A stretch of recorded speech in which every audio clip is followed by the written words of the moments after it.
5 months ago in Cairo, President Obama called for a new beginning between the United States and Muslim communities around the world, a relationship that is comprehensive rather than focused on a few political and security issues, a relationship based on partnerships between people as well as governments, and a relationship that lasts for the long term. Those were some of the important words that President Obama spoke in Cairo, and his speech generated a great deal of enthusiasm around the world. Many people heard his call and asked, what can we do? What can you, the United States, do? How will President Obama's vision bear out in a new approach to U.S. policy? And how will that new approach translate into meaningful changes in people's everyday lives? As President Obama and I believe, it is results, not rhetoric, that matter in the end. Economic empowerment, education, healthcare, access to energy and to credit, these are the basics that all communities need to thrive. And the United States seeks to pursue these common aspirations through concrete actions. We know that true progress comes from within a society and cannot be imposed from the outside, and we know that change does not happen overnight.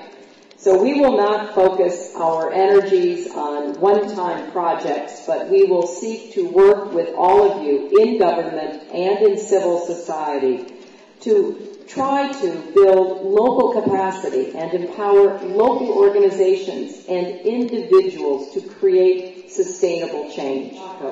We have invested $700 million in Morocco through a Millennium Challenge Corporation Compact. And this is an approach that we are working on that goes and has a partnership between our government and the government and people of a country, in this case Morocco, where we say we're not here to tell you what you need from us. We're here to ask you what we can do to help you realize your own goals. In this case, we are supporting 2 agricultural sectors, fruit tree farms and small-scale fisheries, as well as artisan crafts, and strengthening financial services and enterprise support.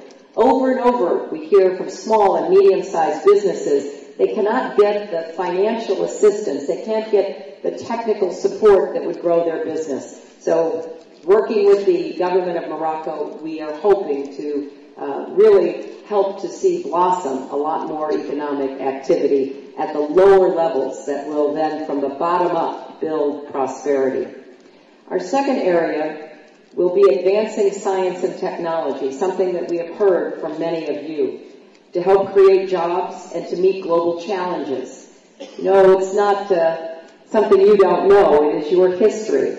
But it was the Islamic world that led the way in science and medicine. It was the Islamic world that paved the way for much of the technology and science that we now take for granted. And now we face global challenges. How do we address water issues? How do we solve the climate crisis? How do we eradicate disease? Well, we want to look to your societies, and we want to help Muslim majority communities develop the capacity to meet economic, social, and ecological challenges through science, technology, and innovation. Our third area of engagement is education. Last week I announced our support for a new program for higher education in Pakistan.